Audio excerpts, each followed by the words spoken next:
추운 것 같아요. 날씨가. 몸살이 날 것 같아요. 어제 추운데 좀 진드기 한다고 좀 떨었는데 집에 오니까 몸살기가 있더라고. 밖에 나가서 무리하지 마시고 목을 따뜻하게 해야 된대요.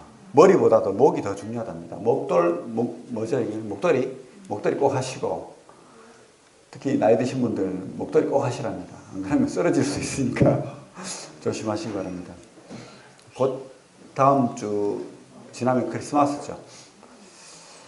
예, 지금 이제 우리 젊을 때도 크리스마스 캐럴이 막 거리에 울리고 막 이렇게 불빛이 막 이렇게 거리마다 막 있고 이랬는데 요즘은 좀 삭막해요, 그죠?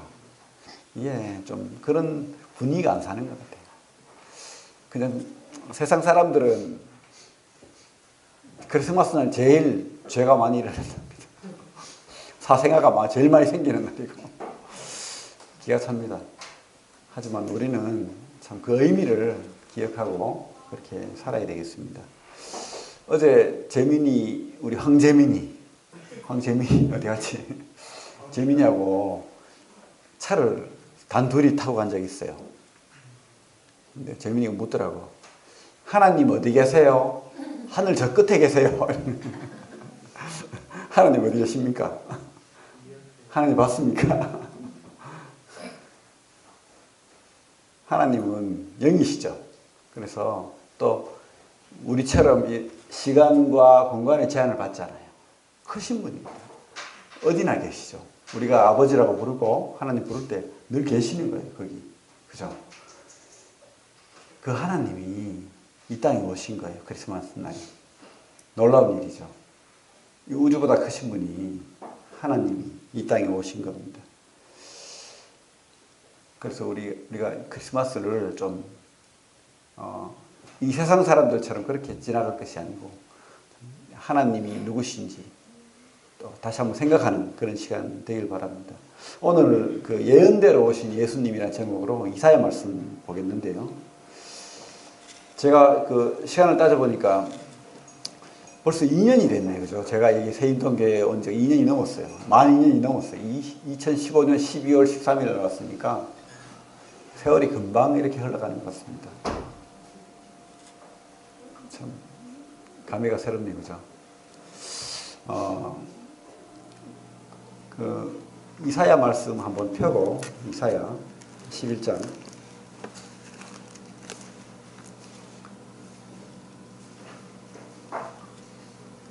세월이 이렇게 빨리 흘러가요. 그죠? 그런데 주님이 이 땅에 오셨던 것처럼 또 오실 거예요. 그러니까 우리가 그 성경을 통해서 과연 주님은 예언대로 오셨거든요. 이 말씀, 구약의 말씀대로 오셔서 그렇게 사셨고 또 그렇게 돌아가셨어요. 십자가를 지셨고 또 부활하셨습니다. 또 주님은 이름대로 사셨어요. 보통 우리가 주 예수 그리스도라고 부르죠. 이렇게 주님은 하나님이시고 또 구원자, 예수 구원자시고 그리스도 메시아로 오신 거예요. 그죠? 성경을 보면 이름이 굉장히 중요하게 이렇게 부각됩니다. 성경의 인물들을 이름대로 이렇게 자신의 사명을 감당했던 것을 보게 됩니다. 이름이 중요합니다. 이름 잘 지어야 돼요. 이름 잘 지어야 됩니다. 그래서 저희 아이들은 이름을 최대한으로 노력해서 지었어요. 첫째 아들은 하나님의 기쁨이다 는 의미를 담고 있습니다. 그 말이 딱 생각이 나더라고요. 이건 참 기쁨이다. 하나님의 기쁨이다. 우리 아이도 하나님의 기쁨이 되면 좋겠다. 이런. 둘째 아이는 하나님 은혜라는 뜻이 있죠. 하나님 은혜. 그리고 마지막 아이는 하나님께 영광 돌리면 좋겠다. 다 뜻이 있습니다. 잘 지었죠? 여러분도 우리 영경제 또 장가가면 또 애기 이름 잘 시키기 바랍니다. 성경의 인물들 이름을 보면 그 사명을 어떻게 감당했던 것을 보게 됩니다. 엘리야는 무슨 뜻입니까? 여호와는 하나님이라는 뜻이에요. 하나님, 엘리야, 여호와는 하나님이다. 진짜 하나님, 그 여호와는 하나님께서 증거하며 살았어요. 아합이 이 막 그 북이스라엘 나라를 완전히 우상 숭배의 나라를 만들었을 때 엘리야가 오직 하나님이 신이다 하면서 그렇게 도전했잖아요. 그래서 850명, 450명의 그 바알 숭배자가 이세벨이 뭡니까? 바알과 아세라의 숭배자들과 대결을 해가지고 진짜 하나님이 그것을 드러냈잖아요. 그렇죠? 바알 선지자들은 막 몸을 해치고 막 하루 종일 그렇게 춤을 추고 뛰었지만 바알이 반응을 안 해요. 근데 하나님은 막 물을 붓고, 그죠? 완전히 적셔놨는데 거기에 불이 붙어서 하나님이 살아계심을 드러냈잖아요. 참신 하나님. 엘리야가 그것을 이름대로 여호와는 하나님 것을 드러냈죠. 엘리사, 그 제자 엘리사는 뭡니까? 엘도 하나님 뜻인데 사는 구원이거든. 그러니까 하나님은 구원하신다. 그래서 엘리사의 삶을 보면 계속해서 이 도와줘요. 전쟁에서 승리할 수 있도록, 모면할 수 있도록 구원하시는 그런 모습을 보게 됩니다. 그리고 우리 주님 예수, 아까도 말했지만 구원이라는 뜻이 있죠. 근데 오늘 본문 이사야 11장 1절부터 5절을 보겠는데, 이사야라는 뜻도 그 하나님은 구원이시다, 여호와는 구원이시다는 뜻이 있습니다. 여호와는 구원이시다. 그래서 이사야 이 66권, 이사야는 좀 아주 긴 책이죠. 근데 우리 성경이 몇 권입니까? 66권. 딱 들어맞아요. 그래서 39권까지는 심판을 이야기합니다. 그러니까 39장까지 심판을 이야기하고 40장부터 66장까지는 구원을 이야기해요. 심판과 구원. 우리가 그렇잖아요. 그 구약을 통해서 하나님은 심판의 하나님이잖아요. 정의의 하나님, 공의의 하나님. 그런데 하나님은 또 구원하시잖아요. 예수 그리스도 통해서. 그래서 심판과 구원이 이사야를 통해서 있다는 거죠. 성경을 대변하는. 그래서 이사야 말씀을 제5복음서라고 합니다. 심판과 구원을 이야기하기 때문에. 이사야는 예수님 태어나기 거의 700년 전의 사람입니다. 그러니까 아주 멀리 떨어진 사람이죠. 그런데 정확하게 예수에 대해서 그렇게 예언을 아주 잘하고 있습니다. 그래서 이사야는 선지자들의 왕이다 이렇게 말하고 있습니다. 그 많은 선지자들이 그 왕정 시대부터 이렇게 일어났지만 그 중에서 이사야만큼 장차 오실 메시아, 장차 오실 예수의 탄생과 생애와 그 십자가를 지심과 부활하심, 이 모든 것을 정확하게 예언하는 책이 이렇게 이사야만큼 그런 예언이 없다는 거예요. 물론 그 다른 예언에 많이 있죠. 우리 구약 자체가 메시아에 대한 예언입니다. 예수님에 대한 예언이에요. 예수님이 어떤 모습으로 살지, 어떤 모습으로 올지 이것을 다 이렇게 예언해 놨는데 이사야만큼 그렇게 정확하게 이렇게 드러낸 것이 없다는 거예요. 그래서 이사야는 선지자들의 왕이다라는 말을 쓰고 있습니다. 이사야 선지자는 20대에서 80대까지 이렇게 긴 세월을 사역을 했는데 그 왕정 시대에 가장 악독한 아합보다도 더 악한 왕이 있었어요. 남유다에 누굽니까? 므낫세. 그 므낫세가 이사야가 그렇게 미웠던 것 같아요. 그래서 이사야를 톱으로 켜서 죽였다는 그런 기록이 있어요. 그렇게 생각을 하고 있죠, 보통. 우리 히브리서 11장 37절에 보면 믿음의 사람들에 대한 기록이 쭉 나오는데 톱으로 켬을 당하고 이런 말이 있어요. 그죠? 톱으로 켜서 죽임을 당하고. 거기에서 톱으로 켜서 죽임을 당한 그 인물이, 믿음의 인물이 누굽니까?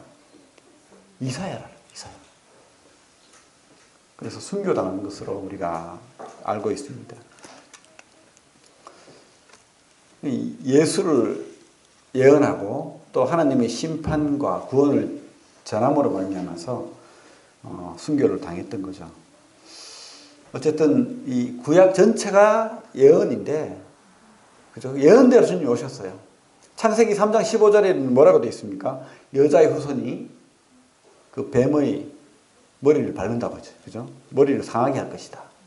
그리고 뱀은 여자의 후손의 발꿈치를 물 것이다.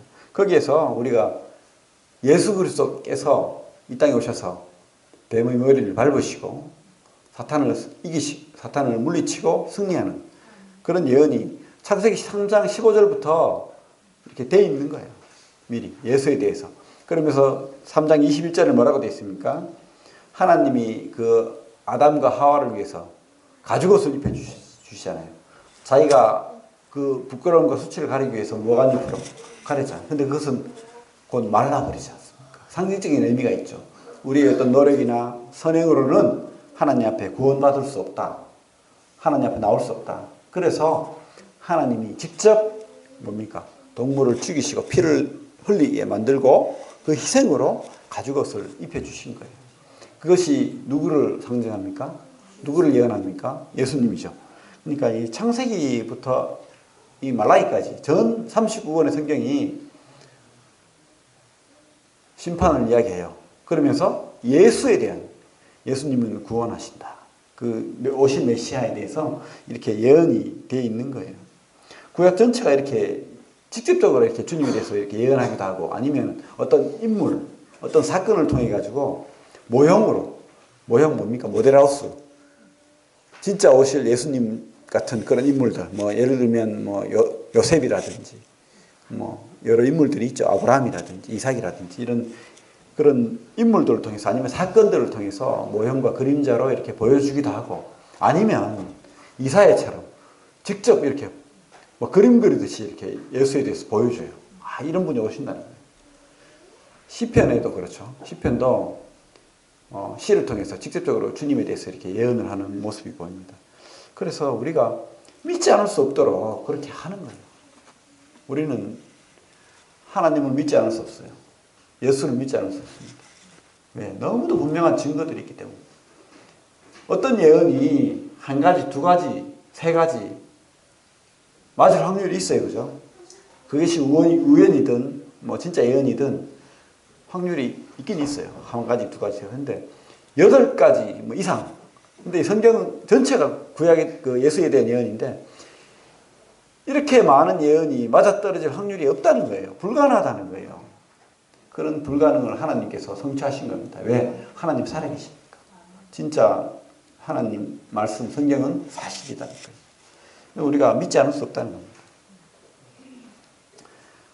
특별히 우리 이사야는 탄생, 생애, 또 성령의 부으심, 또 주님의 성격, 주님의 어떤 성품, 그리고 십자가의 달리심, 그리고 부활 이렇게 전생에 걸쳐서 주님을 증가하고 있다는 거예요. 그래서 별명이 있어요. 이사야의 별명이 제5복음서 마태, 마가, 누가, 요한 말고 예언된 복음서라는 거죠. 제5복음서. 제5복음서는 별명이 있습니다. 참 놀랍죠. 참 감사하죠. 우리 이사야 11장 1절부터 5절까지 짧으니까 같이 한번 읽어보겠습니다. 시작.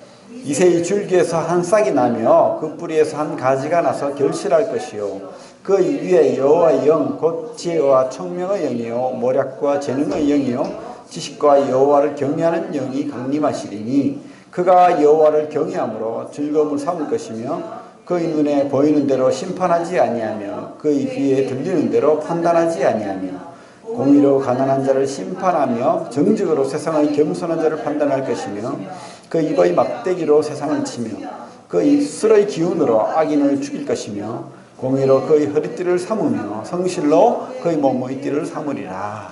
예. 그래서 우리가 첫 구절부터 보면 이새의 줄기에서 한 싹이 나며 이새가 누굽니까? 다윗의 아버지잖아요. 그죠? 근데 이새의 줄기에서 한 싹이 난다는 거예요. 우리 마태복음을 보면 뭐라고 되어 있습니까? 마태복음 1장 1절 아브라함과 다윗의 자손 예수 그리스도의 계보라 이렇게 되어 있죠. 우리 창세기 12장에 보면 아브라함을 통해서 뭐라고 되어 있습니까? 땅의 모든 족속이 아브라함의 후손을 통해서 복을 받을 것이다. 복을 얻을 것이다. 이렇게 되어 있죠.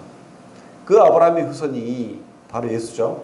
그리고 그 마태복음처럼 다윗의 후손으로 오신 예수 그리스도. 근데 여기서는 다윗의 후손이라고 말하지 않고 이새의 줄기에서 한 싹이 나며 이렇게 되어 있습니다. 어쨌든 이세의 자식이 다윗이고 다윗의 후손으로 예수님이 온다는 거예요. 너무도 분명하게 이렇게 정확하게 메시아는 누구의 혈통으로 오신다 이렇게 기록해 놨다는 겁니다. 우리 손을 넣고 마태복음을 보겠습니다. 마태복음.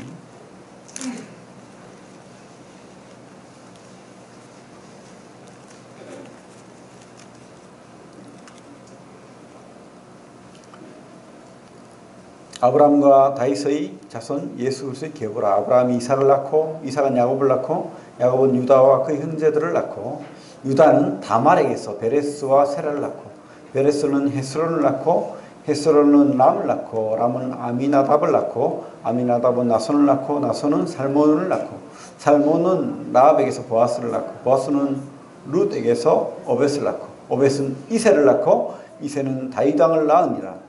다윗은 우리아에게서 솔로몬을 낳고 이러면서 쭉 나가서는 드디어 이제 16절에 야곱은 마리아의 남편 요셉을 낳았으니 마리아에게서 그리스도라 칭하는 예수가 나시니라. 이렇게 되어 있습니다. 우리 족보를 보면 특별히 이렇게 마태복음 족보를 보면 아주 특이합니다. 참 별로 이렇게 숨기고 싶은 여인들의 이름이 쭉 나와요. 특별히 유다는 다말에게서. 다말은 누굽니까? 유다의 며느리잖아요. 참 이해가 가지 않는 그런 부끄러운 숨기고 싶은 그런 족보가 여기 등장을 합니다. 구약도 그 다윗의 할머니 되는 룻 이야기가 나오잖아요. 룻기 나오면 룻기 끝에 보면 룻의 그 이방 여인 룻, 그 이방 여인이 어떻게 그 다윗의 또 메시아의 계보에 오를 수 있는지 여기 분명히 또 룻이라는 말이 나와요. 또 살몬은 라합에게서. 라합은 누굽니까? 희생이거든. 참 입에 담기도 쉽지 않은 그런데 복을 얻은 자가 된 거예요. 메시아의 계보에 오른 여인. 또 가장 또 부끄러운 다윗은 밧세바에게서 솔로몬을 낳고, 밧세바는 하나님이 싫어하는 간음죄를 지은 그런 여인입니다. 물론 밧세바가 지은 게 아니고 이 다윗의 어떤 죄죠. 이런 참 불미스러운 사실을 성경은 기록하고 있다. 너무도 분명하게. 그리고 예언대로 라합에게서 또 룻에게서 다말에게서 이게 정확한 기록이 있었고 그 기록대로 주님께서 오셨다는 것을 마태복음 말하고 있는 거예요. 예언대로. 그러니까 이 성경이 믿을 수 있다는 거예요. 다른 어떤 경전은 아주 아름답게만 적어놨습니다. 허물은 다 가리고. 근데 성경은 오히려 그렇잖아요. 우리의 인생들의 죄악을 다 드러냅니다. 그 죄악된 이 인생에 우리 주님이 빛으로 오신 거예요. 그 죄악된 그 몸을 빌려서. 주님은 제일 마지막에 나오는 여인이 16절에 마리아죠. 마리아는 처녀였어, 처녀. 이 처녀가 애를 낳았다는 그런 웃지 못할, 이해가지 않는 그런 이야기를 우리에게 들려주고 있는 겁니다.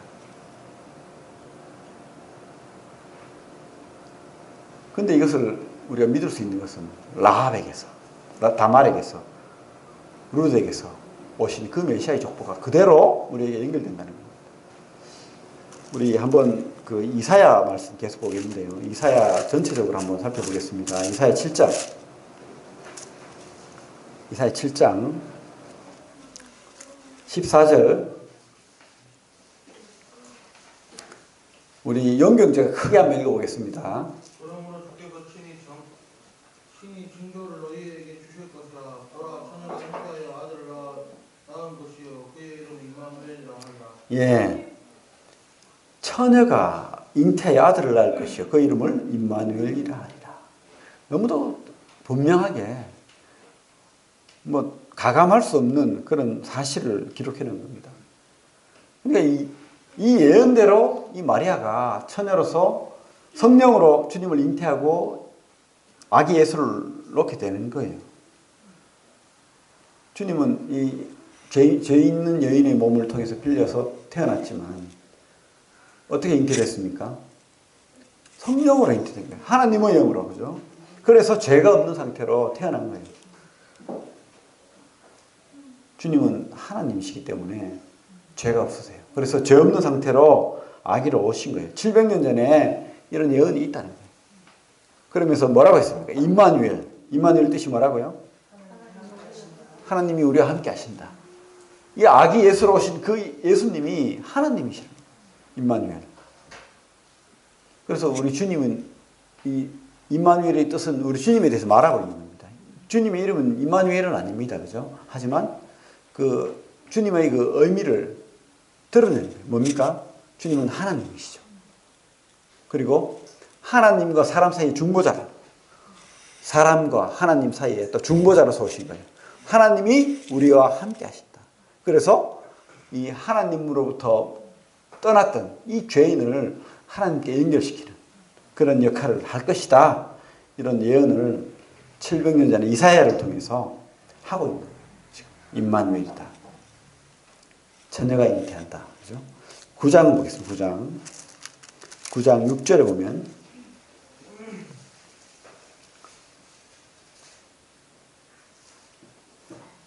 제가 읽겠습니다. 이는 한 아기가 우리에게서 낳고 한 아들을 우리에게 주신 바 되었는데 그의 어깨에는 정사를 메었고 그 이름은 기묘자라 모사라 전능하신 하나님이라 영존하신 아버지라 평강의 왕이라 할 것임이라. 예. 한 아기가 이 땅에 오는데 그가 누군지 너무도 분명하게 이야기하고 있습니다. 기묘자라. 아기로 오는데 그가 기묘자다. 기묘자라는 말은 쉽게 말하면 하나님이라는 뜻이죠. 놀라운 분이라는 뜻입니다. 신문적으로 그렇죠. 그죠? 하나님의 아들이죠. 그리고 여러 말씀으로 우리에게 놀라운 분임을 우리에게 들려주십니다. 우리 복음서를 보면 주님의 그 많은 말씀들 진짜 보면 볼수록 놀라운 말씀들이 있다는 거예요. 그리고 주님의 탄생도 그렇죠. 마리아 처녀의 배를 빌려서 오신 그 하나님께서 어떻게 한 아기로 오실 수 있는지 그 탄생부터 놀라운 거예요. 그리고 삶은 어떻습니까? 그 하나님께서 이 사람처럼 배고프시고 피곤하시고 그죠? 주무셔야 되고 이 제한이 없는 능력의 하나님께서 인간의 몸속에 갇혀버린 거예요. 한번 생각해 보세요. 여러분이 우리 죄수들 가장 괴롭히는 그 벌이 뭔지 압니까? 독방에 가두는 거예요. 그것도 막 꼼짝 못할 몸도 가눌 수 없는 그런 곳에 가둬버리면 제일 괴롭다는 거예요. 죽기보다 더 괴롭다는 거예요. 근데 주님께서는 그 자유롭고 그 놀라우신 그 하나님께서 인간의 몸 안에 갇혀버린 거예요. 우리처럼. 그죠? 우리처럼 배고프시고 힘드시고 슬프시고 그죠? 그리고 그분의 그 놀라운 기도와 그 능력, 죽어도 사람 살리고 병자를 고치시고 기적을 행하시는 그 능력, 그건 기묘자죠, 그죠? 그리고 모사라, 모사는 그 탁월한 지혜를 가진 사람이라는 뜻인데, 그렇죠? 이 우리 사람들을 하나님께로 인도할 수 있는 그런 놀라운 지혜를 가지신, 능력을 가지신 분, 그죠? 모사다, 모사. 그리고 또 직접적인 말씀이 있습니다. 전능하신 하나님이라. 어떻게 이런 표현을 아들인데 아기로 태어났는데 하나님이라는 표현을 이사야가 쓰고 있습니다. 그러니까 만약에 구약에 많은 그 당시 바리새인들이나 그 사람들이 이사야 말씀을 조금 더 연구를 했더라면 지금 예수님께서 하나님이 내 아버지다. 나는 하나님의 아들이라 했을 때 그것을 깨달을 수 있어야 되는데. 그죠? 하나님이 아들로 오신, 한 아기로 오신 그분이 전능하신 하나님이라는 거죠. 영존하신 아버지라. 평강의 왕이라. 분명한 예언이 이렇게 되어 있는 거예요. 그것도 주님 오시기 700년 전에. 그죠? 놀라운 기록이죠. 우리 요한복음 14장에 보면 빌립이 그래요. 주님한테. 하도 그 주님께서 하나님처럼 이야기하시니까 뭐 진짜 믿을 수 없어서 그런지 모르겠지만 하나님 보여달라고. 주님, 그러면 우리에게 하나님 보여주세요. 하나님 보여주세요. 그러니까 주님께서 뭐라고 했습니까? 나를 본 자는 아버지를 봤다. 그렇죠? 우리는 하나님 볼 수 없습니다. 여러분들이 이 우주를 볼 수 있습니까? 여러분들 눈으로 이 보이지 않는 미세한 세균도 못 봐요. 우리는 눈은 한계가 있는 거예요. 이 광대한 우주는 더더욱 못 봅니다. 그런데 우리 주님께서는 이 우주를 만드신 우주보다 크신 분입니다. 그래서 우리가 하나님을 본다는 것은 말이 안 되는 거예요, 사실은. 그런데 주님께서 인간으로 오셔서 하나님 보여주신 거예요. 내가 하나님이라는 거죠. 그것을 보여주셨습니다. 그리고 요한복음 14장 27절에는 우리 예언의 평강의 왕이라 했잖아요. 그죠? 주님께서 직접 말씀하십니다. 뭐라고 하냐면 평안을 너희에게 끼치노니 나의 평안을 내가 너희에게 주는 것은 세상이 주는 것과 같지 않다. 내가 이 땅에 온 것은 평안을 위해 왔다. 평안을 끼치기 위해서. 우리 삼일행주님 아들 평안이 그죠? 이 평안을 이 땅에 주기 위해서 왔다는 거예요. 평안. 응? 그래서 평강의 왕인 거예요. 놀라운 일이죠. 우리에게 주님께서 주고 싶은 것은 평안이에요. 평안. 누구를 통해서? 예수님을 통해서. 그렇게 이 땅에 오셨다는 거예요. 한 아기로. 분명한 주님이 어떤 분으로 오실지 그렇게 이야기하고 있습니다. 그리고 11장에 넘어가서 11장 2절을 보면 그 위에 여호와 영, 곧 지혜와 총명의 영이요 모략과 재능의 영이요 지식과 여호와를 경외하는 영이 강림하시리니. 그리고 우리 이사야 61장 그 손을 넣고 61장을 보면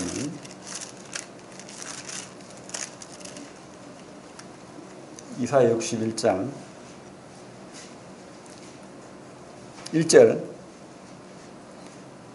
주 여호와 영이 내게 내리셨으니 이는 여호와께서 내게 기름을 부으사 가난한 자에게 아름다운 소식을 전하게 하려 하심이라. 나를 보내사 마음이 상한 자를 고치며 포로된 자에게 자유를 갇힌 자에게 노임을 선포하며. 근데 주 여호와 영이 내게 내리셨으니 돼 있죠. 그러니까 주님은 하나님의 아들이신데 아버지 하나님과 성령 하나님이 함께 하는 거예요. 성령의 그 능력으로 이 땅을 사신 겁니다. 우리가 삼위 하나님이 물론 분리됩니다. 그죠? 아버지, 아들 하나님, 성령. 그런데 이 성경의 모든 모습을 통해서 보면 마태복음에 우리 그 주님께서 세례받는 모습을 보잖아요. 세례받을 때 성령이 비둘기같이 임하고 하늘에서 뭐라고 합니까? 이는 내 기뻐하는 자다. 사랑하는 아들이여 기뻐하는 자다. 함께 하는 거예요. 그것을 보여주는 겁니다. 주님께서 성령의 그 함께 하심을 통해서 역사하셨다는 겁니다. 사역하셨다는 거예요. 이 땅을 승리함으로 사셨다는 겁니다. 성령으로. 그렇죠? 주님은 이렇게 완전한 사람이셨지만 하나님이십니다. 그래서 성령이 함께 하십니다. 아버지가 함께 하시고 성령이 함께 하는 분이었던 겁니다. 동역하는 그런 사역을 감당했다는 겁니다. 성령의 능력으로 그렇게 사셨습니다. 그리고 11장 3절에 보면 그가 여호와를 경외함으로 즐거움을 삼을 것이며 그의 눈에 보이는 대로 심판하지 아니하며 그의 귀에 들리는 대로 판단하지 아니하며. 그러니까 우리 주님이 이 땅에 성령으로 사셨고 또 이 땅에 사는 동안에 주님의 성품, 그 성격은 어떤 분이냐 하면 여호와를 경외함으로 즐거움을 삼는 그런 분이셨다는 겁니다. 그래서 우리가 주님의 그 모든 성격을, 모든 성품을 이야기할 때 여호와를 경외하는 것 빼면은 주님을 설명할 수 없다는 거예요. 오직 주님의 말씀대로, 하나님 말씀대로 이 땅에 오셔서 하나님 말씀대로 사시고 하나님 말씀대로 그렇게 사역하시고 하나님을 높이기 위해서, 아버지를 높이기 위해서 그렇게 다 삶을 드렸다는 겁니다. 그래서 우리 뒤에 보면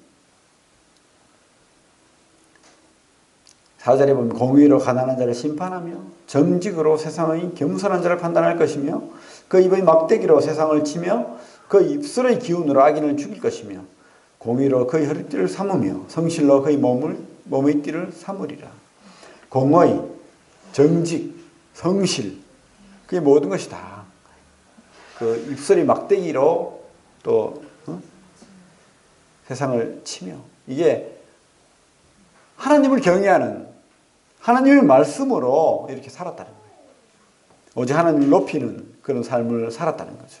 하나님을 경외하는 우리 주님, 그 모습이 우리 성경을 통해서 그대로 다 예언되어 있다는 거예요. 우리 또 이사야 42장 뒤로 넘어가겠습니다.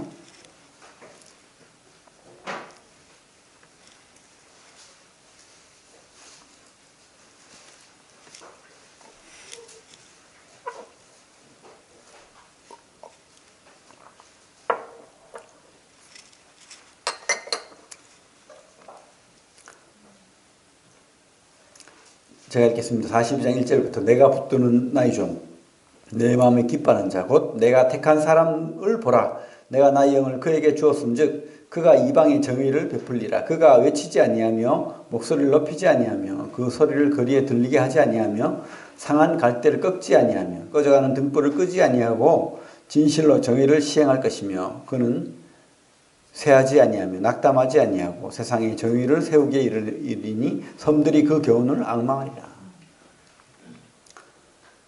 여기 특별히 우리 2절에 보면 그는 외치지 아니하며 목소리를 높이지 아니하며 그 소리를 거리에 들리게 하지 아니하며, 주님이 성품이 온유한 것을 말하고 있습니다.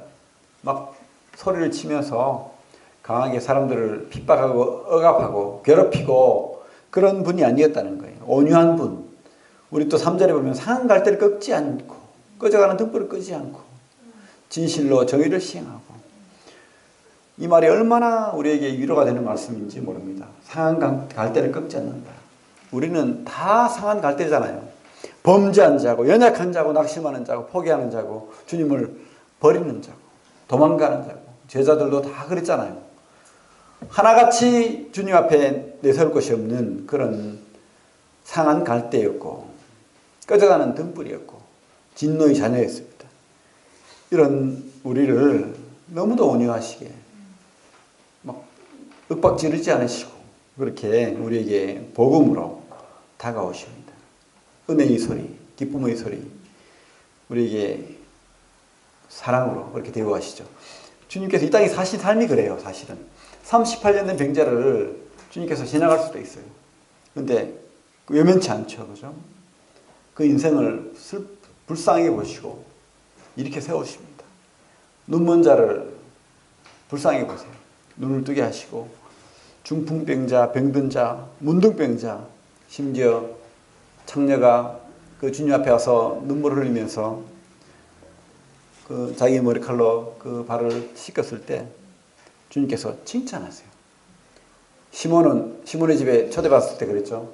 시몬이 뭐라고 했습니까? 저 죄인을 몰라보는, 저 창녀를 몰라보는 저 이상한 사람이다. 이렇게 속으로 생각했지만 주님께서는 오히려 시몬을 나무랍니다. 너는 내가 들어올 때 발 씻은 물도 주지 않았는데 이 죄인이 나를 알아봤다는 거예요. 그리고 내 앞에 와서 구원받기를 원하고 있다는 겁니다. 누구든지 그죠? 이 상한 갈대든 꺼져가는 등불이든 주님 앞에만 나오면, 주님 앞에 우리가 손을 내밀고 은혜를 구하고 주님 앞에만 나오면 주님께서 외면치 않는다는 겁니다. 우리를 혼내시고 윽박지르고 그렇게 하지 않는다는 거예요. 그런 삶을 사셨잖아요. 그죠? 이 땅에 살면서 공생에 3년을 그렇게 사셨고 우리에게 은혜를 내리셨습니다. 심지어 우리 십자가 강도를 보면, 마태복음에 보면 두 강도가 다 처음에는 욕을 했어요. 주님을. 그런데 마지막에 한 강도는 어떻게 했습니까? 주님을 알아보고는 회개했잖아요. 그래서 당신의 나라에 들어갈 때 나를 기억해달라고 그렇게 했을 때 주님께서 용서하십니다. 아까 막 저주하면서 요구했을 때는 그걸 기억하면 혼내줘야 되는데 끝까지 참으시고 용서하시는 거예요. 심지어 자기를 십자가에 박는 저 죄인들을 향해서도 용서해달라고 기도하는 겁니다. 그날 이 강도는 구원받았죠. 그죠? 주님과 함께 천국에 가는 거예요. 주님은 끝까지 용서하시고 끝까지 온유하신 그런 분입니다. 그런 삶을 끝까지 사셨어요. 십자가를 지시기까지 그렇게 사셨다는 거예요. 우리 이사야 52장 말씀 보겠습니다. 이사야 52장 13절부터 53장 전체를 보면 진짜 우리가 부인할 수 없는 그런 주님에 대한 확연한 그런 예언이 드러나는 거예요. 심지어 이 별명이 있는데 이 이사야 53장 말씀 별명은 십자가 밑에서 그림 그림이다. 우리 승준이 그림 잘 그리는데 십자가 밑에서 주님을 보면서 그린 것 같다는 거예요. 그래서 별명이 십자가 밑에서 그린 그림이다. 이렇게 말하고 있습니다. 한번 봐요. 4절 5절 한번 같이 한번 읽어보겠습니다. 시작. 그는 실로 우리 질고를 지고 우리 슬픔을 당하였거늘 우리는 생각하기를 그는 징벌을 받아 하나님께 맞으며 고난을 당한다 하였노라. 그가 찔림은 우리 허물 때문이요 그가 상함은 우리 죄악 때문이라. 그가 징계를 받음으로 우리는 평화를 누리고 그가 채찍에 맞음으로 우리는 나음을 받았도다. 그죠? 그대로 주님이 지신 그 십자가의 의미를 그대로 본 것처럼 이렇게 그리고 있습니다. 우리 구절을 봐도 구절을 보면 그는 강포를 행하지 아니하였고 그 입에 거짓이 없었으나 그의 무덤이 악인들과 함께 있었습니다. 예언대로 이 예언을 이루시기 위해서 주님께서 그 아리마대 요셉이라는 그 부자가 자기 무덤 쓰려고 아주 좋은 무덤을 준비해 놨었는데 이 무덤 속에 주님께서 들어가셨다는 거예요. 그죠? 아리마대 요셉이 자기 무덤을 주님의 무덤으로 쓴 겁니다. 부자의 무덤에 함께 있다. 말씀대로 이렇게 되는 거예요. 말씀대로 오셨고 말씀대로 사는 거예요.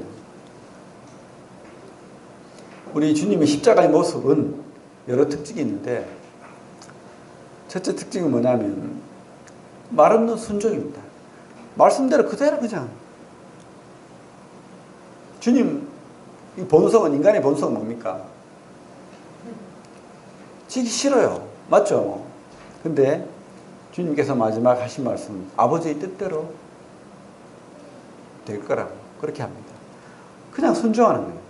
그래서 우리가 여기서 기억해야 될 것은 불순종이 죄인 거예요. 우리 로마서 말씀처럼 불순종으로 인해서 우리가 죄인이 되는 겁니다. 아담과 하와의 그 죄가 뭡니까? 결론은 불순종인 거예요. 이 선악과 자체에 무슨 독이 있는 게 아니에요. 맛있어요. 그래서 줬잖아요. 불순종하는 거. 하나님 말씀을 어기는 이게 죄인 겁니다. 그런데 어떻게 했습니까? 예수님이 이렇게 순종함으로 말미암아서 우리가 구원받는 거예요. 우리 로마서 말씀 보겠습니다. 로마서 말씀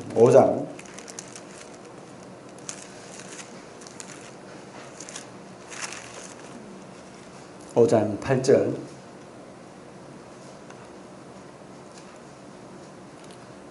제가 읽겠습니다. 우리가 아직 죄인 되었을 때에 그리스도께서 우리를 위하여 죽으심으로 하나님께서 우리에 대한 자기의 사랑을 확증하셨느니라. 12절에 보면 그러므로 한 사람으로 말미암아 죄가 세상에 들어오고 죄로 말미암아 사망이 들어왔나니 이와 같이 모든 사람이 죄를 지었으므로 사망이 모든 사람에게 이르렀느니라.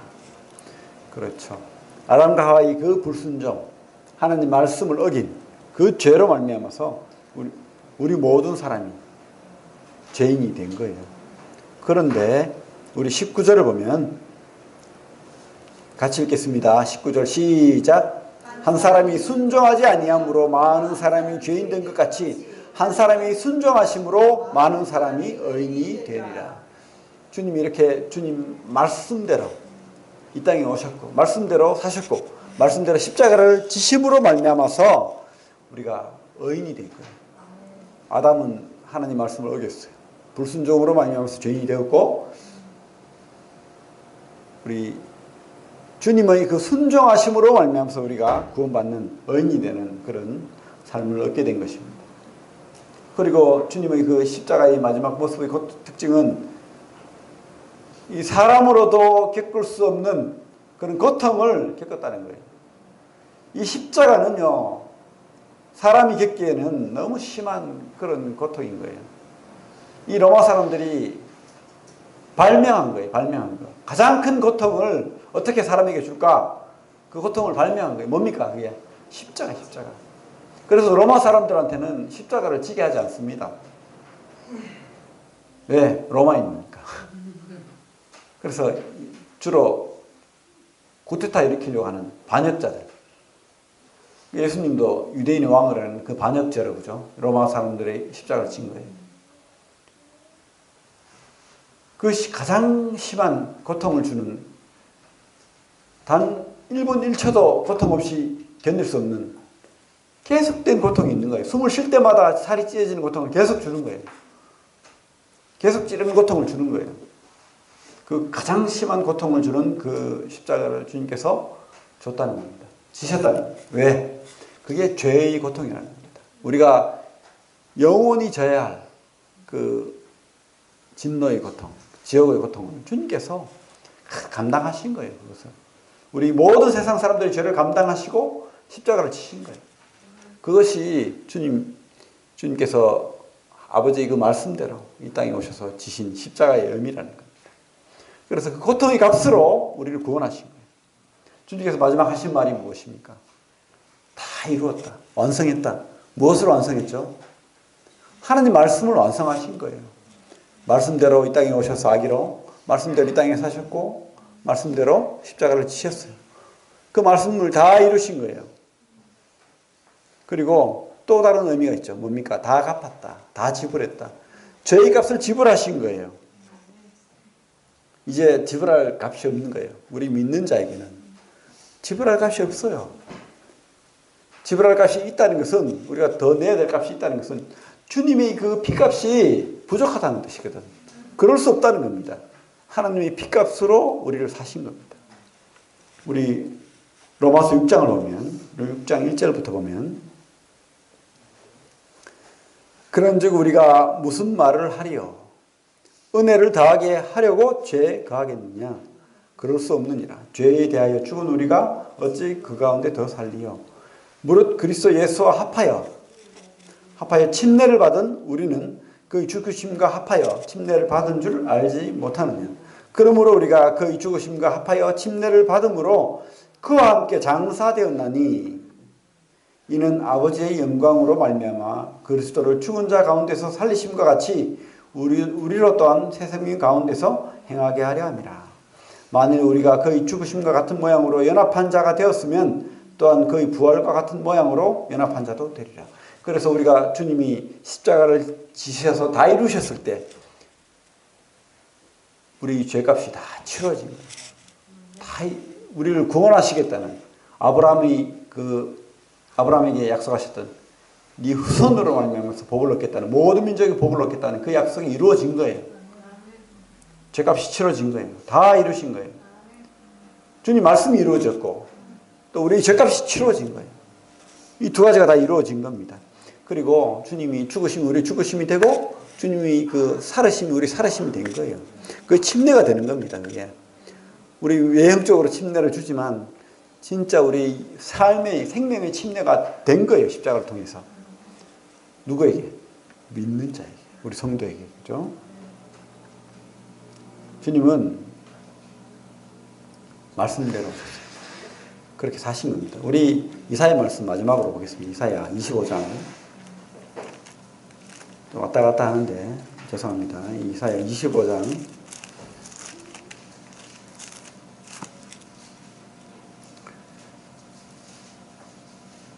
8절. 우리 이사야 25장 8절을 같이 한번 읽어보겠습니다. 페이지 995페이지 구약 시작. 사망을 영원히 멸하실 것이라. 주 여호와께서 모든 얼굴에서 눈물을 씻기시며 자기 백성의 수치를 온 천하에서 제하시리라. 여호와께서 이같이 말씀하셨느니라. 그래요. 주님의 십자가 의미가 바로 이거예요.